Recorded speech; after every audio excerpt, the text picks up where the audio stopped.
Hello everyone, this is Andrew here, and this video review will be on the Takara Tomy Music Label Soundblaster MP3 player. There are three versions of this player. There's the white version, as you see on the cover. There's the Soundwave version, which is the blue one, which we are all familiar with. And there is this one, which is the black and silver version, known as Soundblaster. Now I found the packaging of this item to be rather interesting, because it looks a lot like the packaging that Microsoft uses for their Zune products, right down to the foil used in the product name. Another thing that they did was, the color most known for the older Apple iPods has been generally white, so they used a white Soundwave as a picture on the cover as well. So it's sort of an interesting combination of the two different MP3 players rolled into one box. We have the top, we have the side, other side, the bottom, which most of it I can't possibly read, the back, which has the item in robot mode, the inner flap,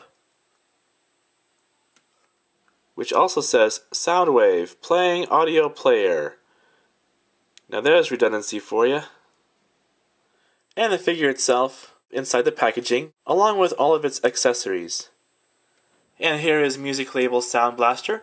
He comes with a set of earbuds, 2 pairs of extra fists, his gun, and his shoulder-mounted missile launcher. Also included in the package are his instructions. Here's a close-up look at what's printed on his missile launcher. It says G1 Soundwave Electric Launcher. And here is his handheld weapon. As you can see, it also says G1 Soundwave Wave Bluster. I guess that's more powerful than Wave Blaster, or it could just be a typo. And here's a size comparison with the Music Label Soundblaster, aka Soundwave, next to Generation 1 Soundwave. And as you can see, he's quite a bit smaller than his G1 original. Now I don't have batteries for this guy, nor do I have the proper type of memory card to use on him. And frankly, I don't plan to use him as a music player at all, even though he is a functional MP3 player. And the main reason for that is I really have no use for one. I already have an iPod Touch, as well as a Zune HD MP3 player. I did, however, buy him for the simple fact that he fits almost perfectly with the Transformers Universe Classics and Classics 2.0 figures. He's just the right height and just the right size in robot mode. Now to transform him, it's really simple. It's very similar to G1 Soundwave. The best way to start would be underneath, where you pull out his hands here.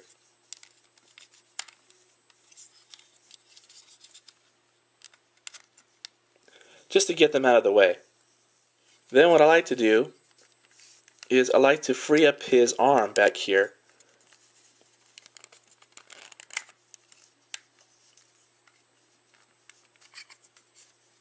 And I'll show you why in a minute. And by the way, this is where the battery goes. You just unscrew this screw here, and in goes one AA battery. Unpeg his legs here. Do the same thing on this side here. And what you're going to do is turn these arms away a little bit. And the reason why is because he has this little flap here. And when you're going to turn it, you're going to turn it inward. And this flap rubs against the arm, which could break it over time if you're not careful. So just turn him in like that. Do the same thing on this side. And then bring it down. And bring it down. And of course, these form his legs. Your next step is to form the feet. And if you can see here, these are his heel spurs. Just bring that down. Make that one. Bring it down as well. There's the back. And you're going to take out the front here. Just sort of dig your nail in there and pull it out. There's one foot. And there's the other. Next stop is to bring down the arms a little bit here. And you're going to take the shoulder, you're going to push it forward, and it's going to go forward and up, and it snaps in place. So push forward and up until it clicks in place. And last but not least, you're going to form the head, and it's simply by pulling this panel back, and his head will pop right up. Just like that. It's spring-loaded. His electric launcher has a similar port that a headphone would have. And basically you will plug it into his headphone jack right there. And it fits in nice and snug. When you first purchase this figure, he is packaged with both hands being the clutched fist, as you see on his right hand here. I already changed this earlier and gave him a trigger hand instead. He does have the longer finger to where you can bend the arm and make it look like he's pushing the switch, but I used this one instead. What I like about it is you can still get him to do that famous push the button pose to eject his cassette minions. As far as articulation goes, all I have to say is outstanding. His head, even with this thing on, can still do a full 360 rotation.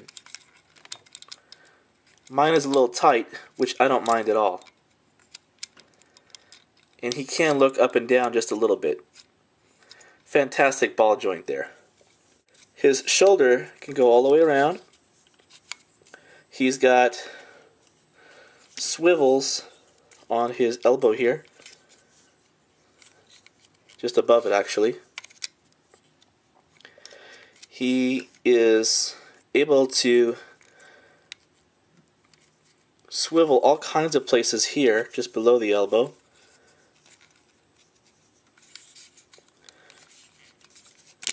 And he comes right off. His hands are also on a ball joint, which means there's a wide variety of movement there as well, such as going all the way around and curling his fist inward because of his transformation. You do have this flap here on the back of his hand, which does kind of look a little bit awkward, but I really don't mind it at all, to be honest with you. While there is no waist articulation, and it's mainly due to the fact that this door does open and you have all these electronics here, he does, however, have very good leg articulation. You can go about that far. You can go straight forward, almost straight back, bends at the knee very well, twists at the knee,